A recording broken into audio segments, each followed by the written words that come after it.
Tu es curieux, tu as cliqué sur cette vidéo, surtout ne quitte pas tout de suite, regarde bien ce que je vais te montrer.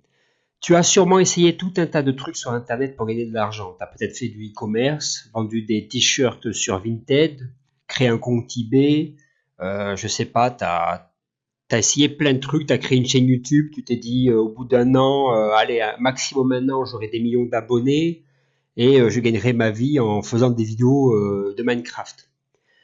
Non.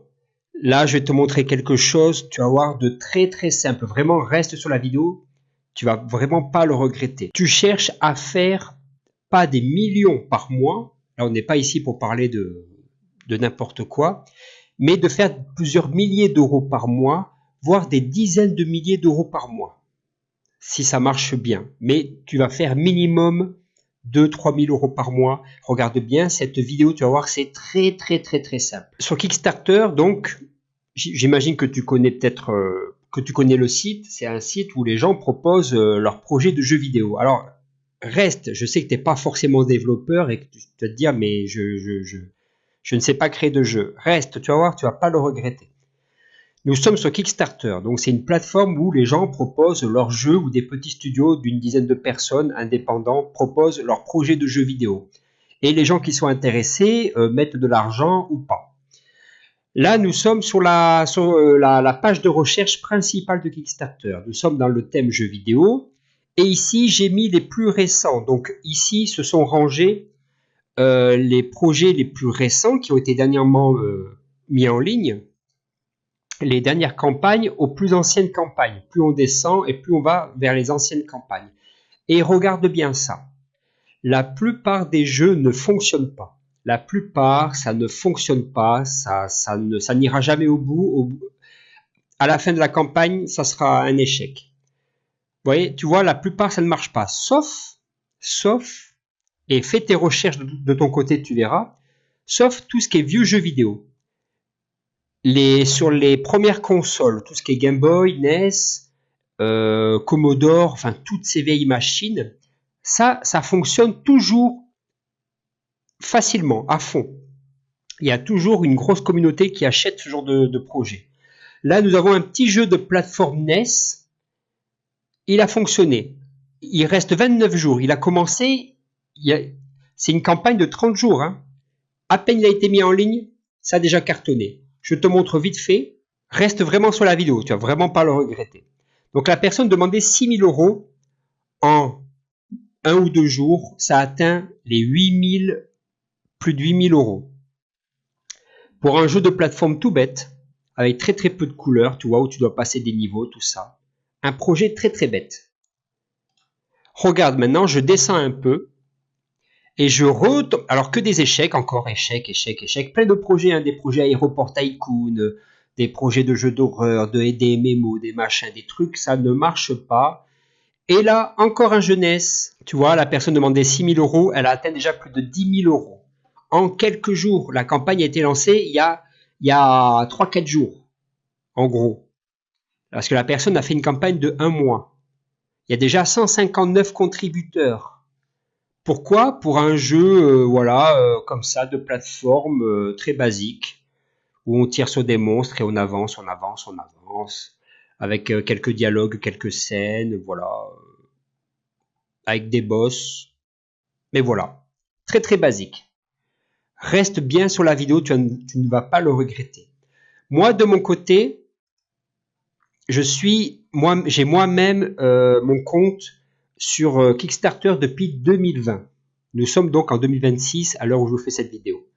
De 2020 à l'été 2025, j'ai lancé 7 projets. 7 projets, ça a été totalement des échecs. Ça n'a pas marché. J'ai essayé des survival horror, des jeux de survie à la The Forest sur une île, des jeux Android, des projets Roblox. Rien n'a fonctionné. Des jeux en 2D, des machins, tout n'importe quoi, rien n'a fonctionné. Pourtant, les idées étaient là, je faisais une présentation propre, tout. Il y avait de la vidéo, il y avait des photos pour montrer qu'il y avait un jeu qui était en développement. Ça n'a pas marché. Des projets Unreal, Unity, rien n'a fonctionné, ça ne prenait pas. Et là, été 2025, Je me dis, mais c'est incroyable tous ces jeux NES et Game Boy qui cartonnent constamment. Ça cartonne, ça a l'air hyper simple. Il y a des gens qui lancent des jeux tout bêtes et ça cartonne. Je me dis, je veux avoir le cœur net. Je veux en avoir le cœur net.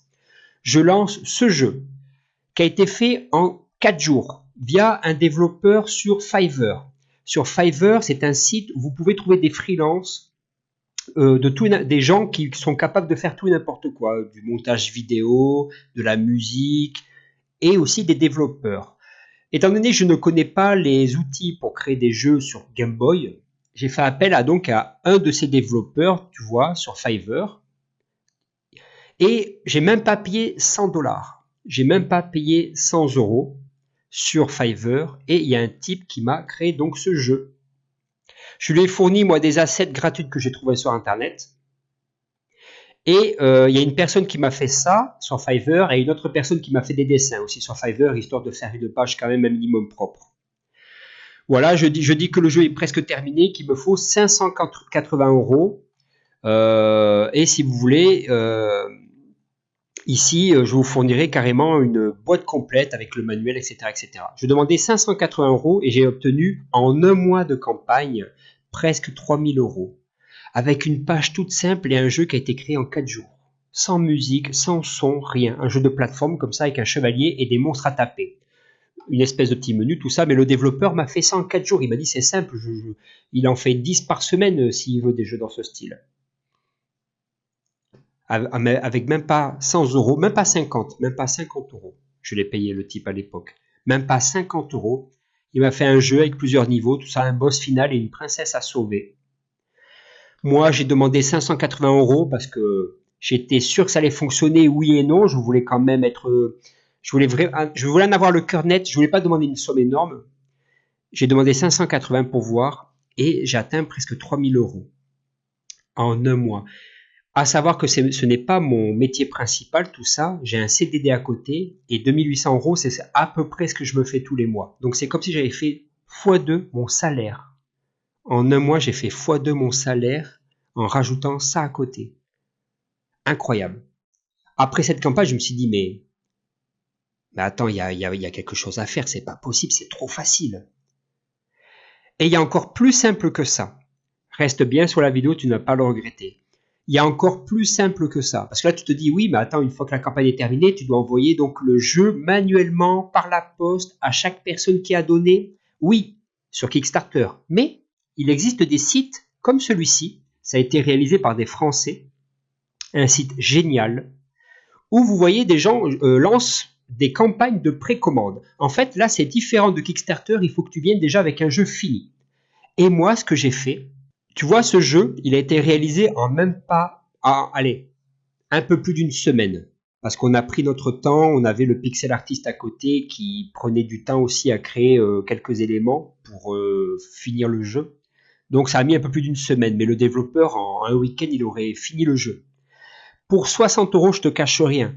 Pour 60€, j'ai un développeur sur Fiverr, avec qui je vais travailler encore pour d'autres projets d'ailleurs, qui m'a développé ce jeu. Alors je cherchais une idée de petit jeu. Je voulais pas refaire un jeu de plateforme à la Mario, comme celui que j'ai lancé sur Kickstarter. Je me suis dit, qu'est-ce que je pourrais lancer comme petit jeu? Un casse-brique? Non. Une espèce de Pac-Man? Non. Un slasher? Je me suis dit, j'aimerais bien avoir un petit jeu d'horreur, un slasher. Nous sommes à Blackwood Camp, pour te raconter un peu l'histoire. Nous jouons ce petit personnage avec une casquette. Donc tu vois, il y a un menu, tout ça. Il y a même des passages secrets dans ce style. Là, on peut descendre dans une espèce de puits, tout ça. Enfin, c'est un puits. Et il y a un tueur qui nous course et nous devons récupérer la clé de la voiture, la batterie et l'essence pour redémarrer un véhicule pour pouvoir nous enfuir donc du camp. Du camp où il y a un tueur avec sa propre IA. Le dev, pour 60€, il m'a fait le jeu complet avec les sons, les musiques, les images. Alors, il y a des belles images. Hein. Là, je te montre l'image de Game Over. Ça, c'est l'image du Game Over avec le tueur et sa hache, etc. etc. Tu as ton jeu complet. Tu as juste à aller sur ce site. Tu t'inscris. Email, mot de passe, tu connais. Et tu lances ta campagne de précommande. Là, par exemple, cette personne a lancé pour 48€ l'unité une campagne de 20 minimum, requis pour que la campagne se fasse et que les précommandes se lancent, le site, enfin là, le développeur, il a upload son jeu, sa ROM finie de son jeu d'horreur, c'est un jeu d'horreur celui-ci. Et parce qu'en fait, j'ai essayé, ça marche très très bien. Tu mets ta somme, la somme que tu veux, moi j'avais mis 50 euros. Tu mets par exemple 50 euros et que tu veux 50 unités pour faire à peu près un peu plus de 2000 euros de précommande. Et là, avec le trafic du site, plus du trafic que tu pourras amener toi de l'extérieur, et le trafic du site, tes précommandes passent. Là, vous voyez, là, cette personne a lancé ses précommandes il y a quelques jours à peine. Il est déjà à 13 personnes qui ont pris et il faut arriver à 20. Ça le fera. Bon, lui, par contre, à côté, là, alors, la plupart, c'est un carton plein. La plupart, c'est facile, ça passe. Mais lui, là, il a très mal géré. Il ne passera pas les précommandes. Vous voyez, il reste 3 jours. Il a 7 précommandes. Il demandait que 20, mais ça n'ira pas au bout. Mais là, vous voyez, vous avez un casse-brique tout bête. Vous avez, ça, c'est un jeu dans l'espace d'horreur très simple. Mais tu lances tes précommandes et le site s'occupe de tout. Ils mettent le jeu en cartouche. Alors, c'est bien parce que tu choisis la couleur de ta cartouche, tu crées ta boîte sur le site avec tes images, tout ça. Il y a des templates. C'est pas compliqué. Et tu lances et tu récoltes les sous au final. Le site te prend un petit pourcentage, bien sûr, et toi, tu récoltes le reste. Terminé. Si tu veux faire de l'argent sur Internet sans être vraiment développeur de jeux vidéo, tu es développeur sans vraiment l'être, tu es un peu chef de projet, si tu fais appel à des gens qui connaissent mieux les outils que toi, tu leur dis voilà, je sais pas moi, tu veux un jeu de plateforme de 6 niveaux, tu vois, avec un boss final, terminé, il n'y a pas besoin de faire très compliqué, le dev il te fait ça en quelques jours, tu lui donnes les musiques, les sons, voilà, ou alors à part s'il en a lui de son côté, les images si tu en as, sinon il les crée. Tu as des développeurs. Moi, le développeur que j'ai trouvé pour mon slasher, pour mon petit jeu d'horreur, il sait faire aussi un peu les personnages, tout ça, machin. Donc, ça a pu aller très, très vite, très vite. Mais voilà, tu peux, en quelques jours, développer ton jeu complet, le fournir sur Kickstarter ou sur Homebrew Factory, par exemple, et faire des milliers d'euros en un mois. Et ça, après, tu le fais tous les mois. À savoir qu'en plus, sur Homebrew Factory, tu peux lancer plusieurs campagnes de précommande en même temps. Tu peux par exemple faire 2 versions d'un même jeu, un peu comme Pokémon, une version rouge, bleue. Là, tu pourrais faire un jeu d'horreur version diamant et version or, tu vois, où il y a quelques éléments qui changent, et ça te ferait 2 jeux avec un seul code source. Le développeur t'a créé 2 jeux rapidement, et tu pourrais faire du coup x2 en plus en argent. Et les gens qui donneraient pour un, s'ils voient qu'il y en a un autre, ils pourraient même donner pour l'autre, tu vois, pour avoir les 2 versions. Parce que ça plaît. Les gens, ils aiment avoir des versions limitées, tout ça. Tu peux par exemple faire un jeu d'horreur et faire une version gold. Le jeu version gold, où le jeu est plus difficile, je sais pas moi, la map est plus compliquée, les items sont plus difficiles à trouver, enfin voilà, tu peux vraiment faire n'importe quoi. Et les gens sont très intéressés dans tout ce qui est rétro, les gens sont très intéressés par les versions limitées et du coup seraient à même intéressés d'acheter ta version gold, quoi.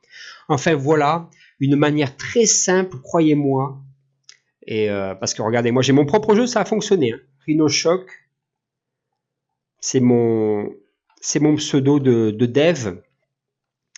J'ai lancé ce jeu avec l'aide, ah voilà, c'est marqué ici, Rhino Shock. J'ai lancé ce jeu avec l'aide d'un développeur qui connaît mieux les outils que moi pour faire des jeux Game Boy. Je lui ai amené les éléments graphiques, etc., les sons. Il m'a créé ce jeu en quelques jours et ça a été un carton plein. Et maintenant, je ne m'arrête plus. Je vais noyer Internet de plein de projets comme ça. Si tu veux faire de l'argent facilement sur Internet à l'heure actuelle, que tu voyages beaucoup, tout ça, machin, peu importe. Tu as juste besoin d'un PC portable, c'est toujours mieux qu'un téléphone quand même, ou une tablette à la limite. Avec des émulateurs, tout ça pour tout de même tester les jeux. Et en contact avec des devs sur Fiverr, tout ça, tu vois. Et partout où tu voyages dans le monde, tu pourrais faire de l'argent. Et ce qui est bien avec celui-ci, par exemple avec Homebrew Factory, c'est que même si ta campagne de précommande est terminée, le site peut vendre toujours ton jeu à côté. Il peut faire du restock de ton jeu et continuer à le vendre. Là, si on va sur All System, par exemple, et qu'on va sur NES, admettons, là, tu vois, le site continue à vendre derrière des jeux en stock. Vous voyez, en stock, il continue à vendre à des gens qui passent, qui sont intéressés, les gens achètent. Le site se fait une commission à chaque fois qu'ils mettent la ROM en cartouche et qu'ils l'envoient et tout ça. Évidemment, il faut qu'il se fasse de l'argent. Et le dev aussi touche à chaque fois sa commission à chaque vente. Donc le site automatise en plus les commandes, etc. Il s'occupe de tout. Vous avez les problèmes de réception du jeu, vous n'avez pas à vous en occuper. Les problèmes avec la cartouche, avec la boîte, avec le client, machin, tout, vous en foutez. Vous ne faites que récolter l'argent tous les mois de façon automatique et le site s'occupe de tout. Ils créent la boîte, ils impriment le dessin qui va sur la cartouche, ils s'occupent de tout et ils envoient votre jeu comme ça, partout dans le monde et vous récoltez l'argent. C'est pas génial? Voilà comment faire de l'argent très facilement en 2026 avec Internet et dans le domaine du jeu vidéo. Si ça vous intéresse, vous avez ma mini formation en description de la vidéo. C'est sur Kickstarter uniquement par contre. Il faudrait que je mette à jour tout ça. Et en plus, vous avez mon numéro WhatsApp Business où vous pouvez, dans la formation, si jamais vous avez des questions, si vous avez besoin d'aide, de plus de précision, etc., etc. Sinon, vous avez aussi les commentaires de la vidéo si vous voulez que je vous aide. Mais voilà, très simple. Je vous laisse là-dessus les gens. N'hésitez pas à vous abonner. C'était Rino. Portez-vous bien. Ciao, bye bye.